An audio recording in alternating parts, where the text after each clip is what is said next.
ఈ రోజు అమిత్ షా మోడీ పెద్ద ఎత్తున కుట్ర పన్ని సోనియా గాంధీ గారి మీద రాహుల్ గాంధీ గారి మీద ఈ రోజు చార్జ్ షీట్ ఫైల్ చేశారు. మిత్రులారా, ఈ దేశ ప్రజలు గమనిస్తున్నారు ఈ దుర్మార్గమైన చార్జ్ షీట్. మీకు చాలా క్లారిటీగా ఉంది. అసలు కేసీ లేని కేసీ ఎక్కడిది? ఇది 1938లో జవహర్లాల్ నెహ్రూ గారు స్థాపించిన నేషనల్ హెరాల్డ్.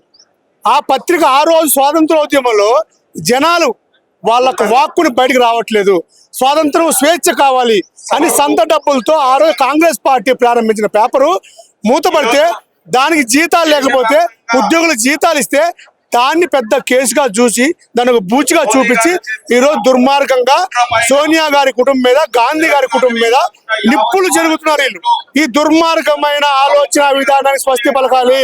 మోడీ గారికి ఇక్కడి నుంచి హెచ్చరిస్తున్నాము, అమిత్ షాకి హెచ్చరిస్తున్నాము. మీరు చేస్తుంది చాలా తప్పు.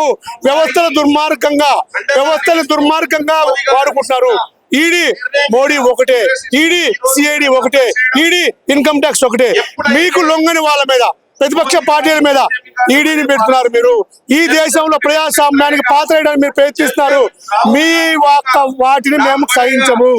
భారతదేశ ప్రజలందరూ చైతన్యవంతంగా ఉన్నారు. ఈ రక్తము భయపడే వ్యక్తులు కాదు. సోనియా గాంధీ, రాహుల్ గాంధీ గారు ఈ భారతదేశ ప్రజల కోసం వాళ్ళు ప్రాణ త్యాగాలు చేసిన కుటుంబం నుంచే వచ్చిన వ్యక్తులు. అలాంటి వ్యక్తుల మీద మీ కేసులు పెడితే భయపడే వాళ్ళు. కాంగ్రెస్ కార్యకర్తలు సమర్థంగా దీన్ని ఎదుర్కొంటారు. దేశవ్యాప్తంగా పెద్ద ఎత్తున ఉద్యమం చేస్తాము. మీ పార్టీని భూస్థాపితం చేసేదాకా నిద్రపోది కాంగ్రెస్ పార్టీ. మిత్రులారా, మీరు గమనిస్తున్నారు ఈ నేషనల్ హెరాల్డ్ కేసులో పెట్టిన ఈడీ చార్జ్ షీట్ లో అసలు బలమే లేదు. కేవలం ప్రతిపక్ష నాయకులను బెదిరించే కేసు ఇది. మేము ముందే చెప్తున్నాం, ఇది మా పత్రిక, మేము డబ్బులు ఇచ్చాము, మేము పేరు మార్చుకున్నాము, మీకు సంబంధం ఏంటి అసలు? ఈ వ్యవస్థలో, ఈ దేశంలో ప్రజాస్వామ్యంలో నాలుగో కాలైన పత్రికల్ని మీరు మేనేజ్ చేస్తూ, న్యాయ వ్యవస్థను మేనేజ్ చేస్తూ, కార్యనిర్వాహక వ్యవస్థ చేస్తూ, అన్ని వ్యవస్థల్ని మేనేజ్ చేస్తూ ఈ ప్రజాస్వామ్యానికే పెనుముప్పుగా తయారైంది భారతీయ జనతా పార్టీ. వీరి కుట్రలు సాగనేము. వీరి కుట్రల మీద కాంగ్రెస్ పార్టీ ఈ రోజు దేశవ్యాప్తంగా పెద్ద ఎత్తున ఉద్యమం చేస్తున్నాము. దీన్ని ఎదుర్కొంటాము సమర్థవంతంగా. మోడీ, కేడీ, ఈ మోడీ, అమిత్ షా వీళ్ళ మెడలు వంచి కాంగ్రెస్ పార్టీ ఆ చార్జ్ షీట్ ని కోర్టుకెళ్లి న్యాయ మార్గం ద్వారా చార్జ్ షీట్ మొత్తం కొట్టేస్తామని తెలియజేస్తుంది. వాళ్ళు బీజేపీ వాళ్ళు కూడా ఏమంటున్నారంటే న్యాయ వ్యవస్థను గౌరవించినట్లయితే మరి దాని వచ్చే తీర్పు ప్రకారం మీరు చూడాలి. ఇప్పుడు న్యాయ వ్యవస్థని గౌరవించాం కాబట్టి ఆ రోజు ఈడీ వాళ్ళు పిలిస్తే, ఈడీ వాళ్ళు పిలిచినందుకు అన్ని గంటలు వాళ్ళు ఎంక్వైరీ చేసినా ఎంక్వైరీ సహకరించాం. అది సోనియా గాంధీ గారి మీద సిగ్గుందా, తెలివుందా? సోనియా గాంధీ గారు ఈ దేశంలో ఒక భారతదేశానికి వెన్నుముక లాంటి గాంధీ కుటుంబం కోడలు, అధికారాన్ని త్వజించిన వ్యక్తి, అధికారం కోసం, ప్రజల కోసం, దేశ సమైక్య కోసం ప్రాణాలు అర్పించిన కుటుంబంలో ఉన్న వ్యక్తి. అసలు ఆస్తులు వాళ్ళకు కావాలా? ఈ దేశ స్వాతంత్రోద్యమం నడిపిన వ్యక్తులు, ఈ దేశానికి లక్షల కోట్ల, వేల కోట్ల రూపాయల ఆస్తులు దానదత్తం చేసిన వ్యక్తులు. అలాంటి వ్యక్తులకి వీళ్ళు కేసు పెడతారా? ప్రజలు గమనిస్తున్నారు. మీ నాటలు సాగవు.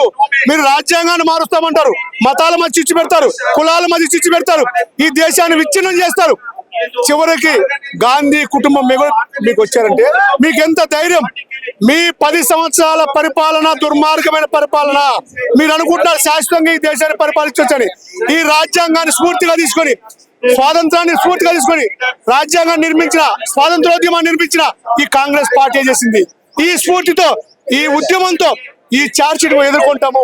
కేసులు భయపడే కుటుంబం కాదు. దేశం కోసం కుటుంబం గాంధీ వారసులే కాదు అంటున్నారు. అరే ఆ ఎవరో సన్నాసులు మాట్లాడి మేము సమాజం. గాంధీ వారసులు అంటే రక్తం పంచుకొని పుట్టాల్సిన అవసరం లేదు. గాంధీ గారంటే ఎవరు? అహింసా సిద్ధాంతకర్త. ఈ రోజు ప్రపంచ వ్యాప్తంగా అనేక దేశాల్లో మహాత్మా గాంధీ విగ్రహాన్ని పెట్టారు. వాళ్ళంతా వారసులా?